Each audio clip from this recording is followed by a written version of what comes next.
Oi, futura prova, tudo bem? Professora Jéssica Fontes aqui na área. E se você não me conhece, eu sou professora de Geografia, Geopolítica, Atualidade. Falo aqui em todas as minhas redes sobre Geografia, Geopolítica, Atualidade para concursos.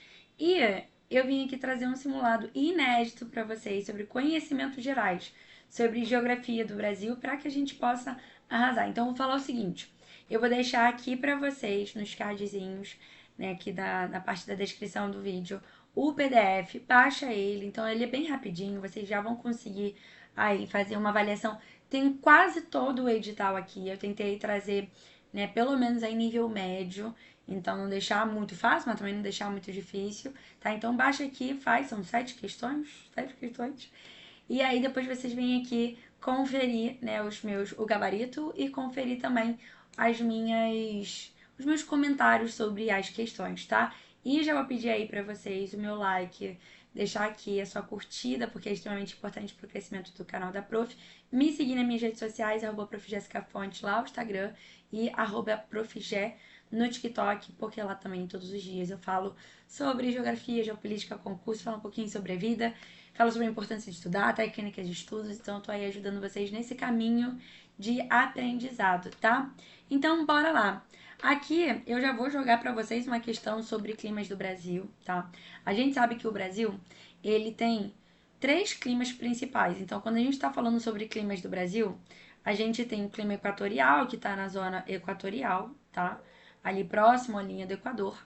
Então, quais são as principais características, né, que nós temos? Chove, tem boa distribuição de chuva, médias térmicas altas, acima de 26 graus, né? Amplitude térmica baixa, ou seja, não tem muita diferença de temperaturas entre máximas e mínimas, tá? Eu tenho o clima tropical, e aí o clima tropical ele vai ser dividido dependendo dos fatores climáticos que a gente está analisando. A gente tem o tropical semiárido, e o tropical semiárido ele tem ali longos períodos de estiagem, com médias térmicas altas, tá no sertão nordestino, né, na área da Caatinga. A gente tem um fator de continentalidade muito forte para ele, tá? Nós temos o tropical de altitude, ele está em áreas serranas do Brasil, então ali a gente tem temperaturas mais ou menos, temperaturas menores, chega a ter geada no inverno, porque o inverno ele é mais rigoroso, porque quanto mais alto, mais frio, tá? A gente tem o tropical litorâneo úmido, tá? O litorâneo úmido é aquele que segue o litoral do Brasil, tem chuvas bem distribuídas ao longo do ano todo também, né? A gente já vai ter uma diferença de chuvas entre o Nordeste e o Sudeste, mas a gente tem bastante chuva, é quente, tá? Menos quente do que, por exemplo, o clima tropical semiárido, o clima equatorial, e baixas amplitudes térmicas devido à fotomaritimidade, tá? A gente tem o tropical típico ou tropical continental. E o tropical típico é aquele que tem duas estações bem definidas, um verão chuvoso e o inverno seco, tá? Ele atua ali no centro-oeste brasileiro, né, com a junção do bioma Pantanal e Cerrado. E aqui, sobre os climas do Brasil, assinale uma alternativa incorreta, então tem que ser a falsa. O clima equatorial ocorre predominantemente na região norte? Sim, na área equatorial do nosso território, com alta pluviosidade o ano todo, tá? Aqui seria o ano todo. Então, correto, isso aqui é verdadeiro, tá? A gente tem chuvas bem distribuídas ao longo do ano todo. E a gente não pode esquecer que essa chuva também ela é determinada por vários fatores climáticos, como a própria vegetação.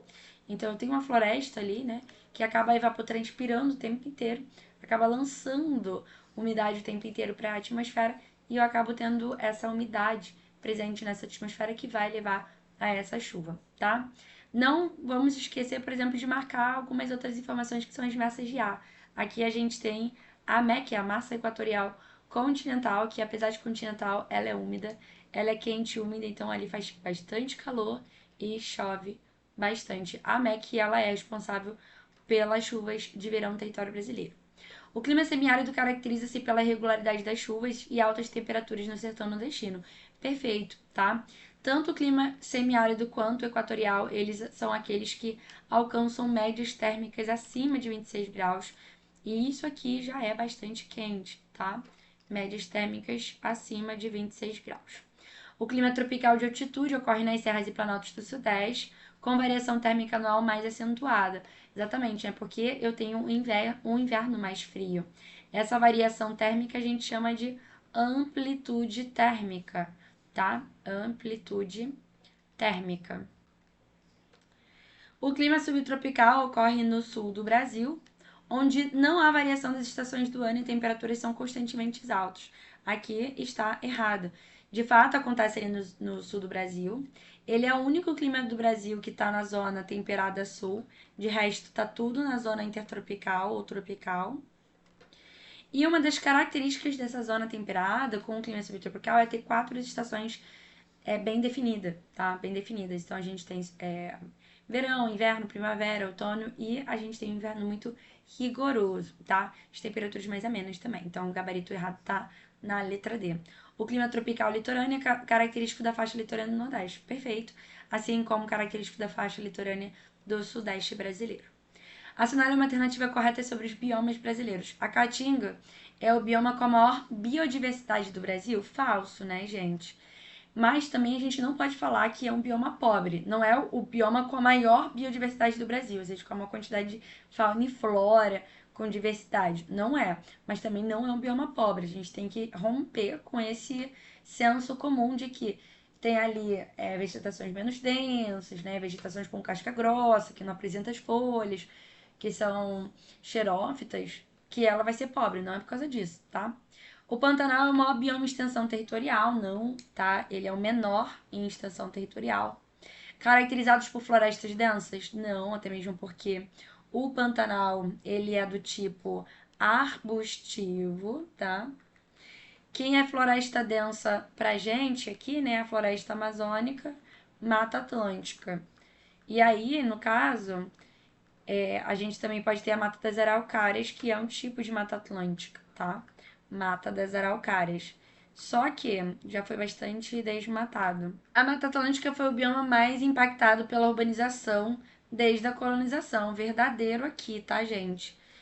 E aí, mais impactado, mais desmatado, tá? Desmatado. Tanto que a Mata Atlântica, junto com o Cerrado, ele é chamado de hotspot. É um bioma com muita biodiversidade, é um bioma que tem uma diversidade faunística, florística, então em termos de fauna e flora, muito importante. Vegetações endêmicas muito importantes, mas que foi muito desmatado, desflorestado. A Mata Atlântica restam menos de 10% de mata nativa e o Cerrado é o que apresenta maior velocidade de desmatamento. Tá, então aqui o gabarito letra C, mas vamos ver o que está errado nas outras questões.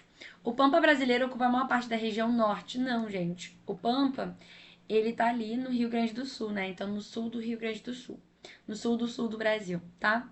O Cerrado é o bioma que ocupa apenas áreas de baixas altitudes. Não, tá? Uma das grandes características do Cerrado é estar nas chapadas e chapadões do nosso Brasilzão, tá? Chapadas e chapadões, que são tipos de planaltos. Chapadas, repetir aqui, né?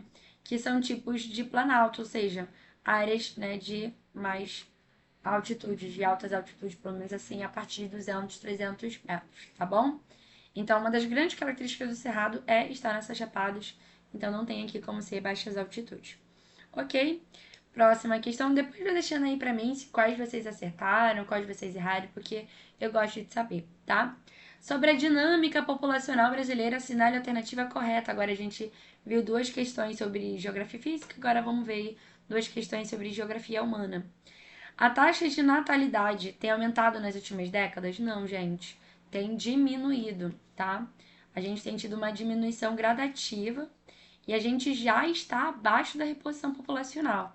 Gente, a taxa de natalidade é quantos bebês estão nascendo, tá? Então ele vem falando aí sobre a quantidade de nascidos num país, tá? Então a taxa de natalidade brasileira tem diminuído nas últimas décadas, especialmente nas áreas urbanas. E a gente pode aí ver alguns porquês, né? Alguns motivos. Um dos motivos é a própria urbanização, como ele está falando aqui, né? Porque viver em área urbana é muito caro.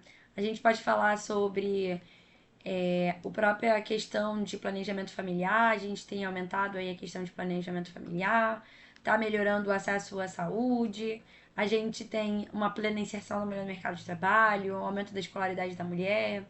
A gente pode falar, por exemplo, sobre aumento e popularização de métodos contraceptivos, E agora a gente tem métodos contraceptivos cada vez mais eficientes, tá? A maioria da população vive em áreas urbanas, tá? Então, sim, aqui por volta de 80% da população brasileira vive em áreas urbanas, deve estar por volta de 86%, com especificações das regiões metropolitanas, que são as áreas urbanas mais importantes da rede urbana brasileira. Então, nosso gabarito já está aqui, tá?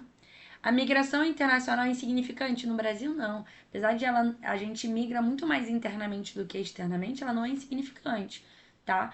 A gente sai, a gente vê aí a gente indo para os Estados Unidos, brasileiros indo para os Estados Unidos, indo para a Europa, principalmente Portugal, recebendo bastante imigrante, tá? A região norte concentra a maior parte da população brasileira? Não, a menor parte, tá?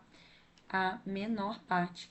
O sudeste é uma região com a menor densidade populacional, com a maior, tá? Então, de fato, aqui gabarito letra B. Sobre a urbanização do Brasil, assinale correto, a alternativa correta. O processo de urbanização começou no Brasil no século XIX com a industrialização. Gente, a industrialização brasileira, de fato isso aqui tá quase tudo certo, mas não é no século XIX, é no século XX, tá? Até mesmo porque, como fenômeno, a industrialização brasileira só começa no século XX, a partir da década de 30, tá? E a industrialização, de fato, é um vetor de urbanização. Urbanização é o crescimento da população urbana em detrimento da população rural. Então, tá crescendo a população urbana e tá diminuindo a população rural. E como que eu tenho essa diminuição da população rural, das pessoas que saem do campo para a cidade? Então, êxodo rural. E aí, para acontecer o êxodo rural, eu preciso ter fatores repulsivos nesse campo. Então, mecanização dos campos, esgotamento dos solos, etc. E eu preciso ter fatores atrativos nessa cidade. E aí, fatores atrativos nessa cidade vai ser, por exemplo, a industrialização que vai gerar emprego. Tá? Então, a industrialização é sim uma... A industrialização ela é sim um vetor, só que ela só começa a acontecer na década de 30. Então, a urbanização brasileira começa a partir da década de 40. E a nossa urbanização ela foi muito rápida. Na década de 70, a gente já era um país urbano, tá? A formação de metrópoles brasileiras, ou seja, a metropolização, é impulsionada pelo êxodo rural e pela concentração de serviços e indústrias na cidade. Acabei de falar sobre isso, né? Então, a gente tem aqui a formação de metrópoles, já é o processo de metropolização. Essa metropolização é a criação de cidades centrais que concentram pessoas, que concentram serviços, que concentram atividades, e de fato ela vai acompanhando a urbanização brasileira, tá? A grande característica da urbanização brasileira é ter tido uma metropolização muito forte, tá? Vamos ver o que está errado nas outras questões. A urbanização no Brasil está estabilizada e não apresenta crescimento em áreas metropolitanas. Não, gente, não tem nada a ver com isso. Uma das grandes características atuais é a gente estar passando por desmetropolização. Mas essa desmetropolização ela não significa que a gente tem uma urbanização estabilizada, até mesmo porque a grande característica da desmetropolização é o crescimento das cidades médias. Então a gente está urbanizando as cidades médias, são aquelas cidades com até 500 mil habitantes, tá bom? Então é uma característica aí da nossa urbanização, principalmente a partir da década de 90. O êxodo rural foi um pouco expressivo no processo de urbanização do Brasil. Óbvio que não. Ele é o grande fator decisivo para a nossa urbanização, tá? Ele vai ser o que leva a urbanização brasileira. O crescimento urbano está concentrado nas regiões rurais do norte do Brasil. Óbvio que não, né? O crescimento urbano nas áreas de regiões rurais. Não, então bem tranquilo, bem fácil. Mas quem não estuda, quem não sabe, não vai conseguir fazer essas questões, tá? Então, o crescimento urbano brasileiro foi concentrado no sudeste brasileiro, tá? No sudeste. Próxima questão aí, número 5, 6, tá? Então, a gente vai fazer 5, 6, terminar. 6 questõezinhas, hein, gente? Bem tranquilo, pra gente começar. E se você gostou desse simulado, deixa aqui seu comentário também pra mim. Fala assim, ai, professora, faz um simulado temático de biomas, faz um simulado temático para que eu consiga entender as demandas que estão tendo aqui para esse concurso, tá? Em relação à agricultura no Brasil, assinale a alternativa correta. Quase todo edital que eu peguei aqui, hein, gente? Então, questão aqui, ó. O Brasil é o maior produtor de trigo e milho? Não. Trigo não. A gente importa, por exemplo, o trigo da Argentina, tá? Milho, ok, tá? Então, mas a gente não é o maior produtor mundial, nem de trigo, nem de milho. A gente produz milho, tá? Mas milho é o maior produtor mundial, é os Estados Unidos. E São Paulo se destaca muito pela questão do café e cana, tá? Café e cana. A agricultura de subsistência predomina nas grandes áreas de cultivo do centro-oeste brasileiro. Gente, não, tá? As grandes áreas de cultivo do centro-oeste brasileiro são as áreas de agronegócio. E não é a agricultura de subsistência. A agricultura de subsistência é aquela agricultura que eu planto para comer, para minha subsistência, para não passar fome, tá? Então, exemplo aí de gêneros alimentícios de subsistência: arroz, feijão, tá? No caso, nas grandes áreas de cultivo do centro-oeste, a gente vai plantar commodities, a gente vai plantar gêneros de exportação e o principal é a soja, tá? O Brasil é um dos maiores produtores de soja, especialmente no Cerrado, no centro-oeste brasileiro. Tá aqui o nosso gabarito. O cultivo de cana-de-açúcar é limitado às regiões sul e norte do Brasil, não, tá? Ele fica principalmente no sudeste e litoral nordestino. São áreas aí com solos bastante férteis, ok? A agricultura brasileira é totalmente baseada em pequenos produtores familiares. Não, gente, tá? Na agricultura familiar, a agricultura brasileira ela é baseada na agricultura patronal, que é a agricultura comercial, que é o agronegócio, tá? E por último, nós temos sobre a questão ambiental e os ecossistemas brasileiros. Assinale a alternativa incorreta. Vamos lá. A Amazônia é uma das principais áreas de absorção de CO2 no Brasil? Sim. Quem absorve esse CO2, e CO2 é um gás de efeito estufa, são as árvores, tá? Durante o processo de fotossíntese. Gás de efeito estufa, do efeito estufa. E aí, por isso que o desmatamento da Amazônia, né, da Amazônia brasileira, é tão impactante, porque vai diminuir a absorção desse gás de efeito estufa, tá? E vai aumentar aquecimento global, efeito estufa e etc. A expansão da fronteira agrícola contribui para a manipulação do Cerrado e da Mata Atlântica, né? Para o desmatamento. Sim, gente, tá? E principalmente para o Cerrado. Hoje o Cerrado ele tem a maior velocidade de desmatamento exatamente por causa da expansão da fronteira agrícola, da expansão da produção de soja.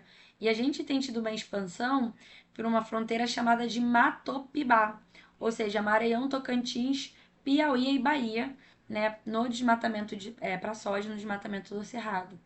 A caatinga é projetada por adaptação ao clima semiárido.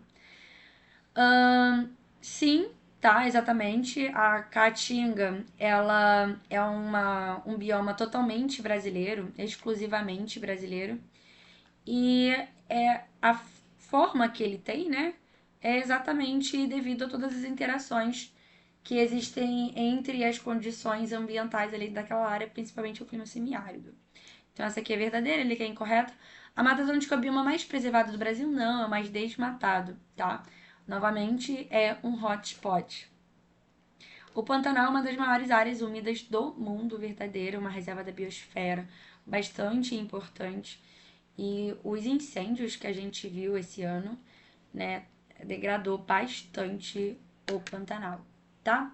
É isso, então, gente. Espero que vocês tenham gostado, que vocês tenham aprendido. Espero aí que vocês tenham conseguido acertar todas as questões. Qualquer dúvida, manda pra prof. Até a próxima.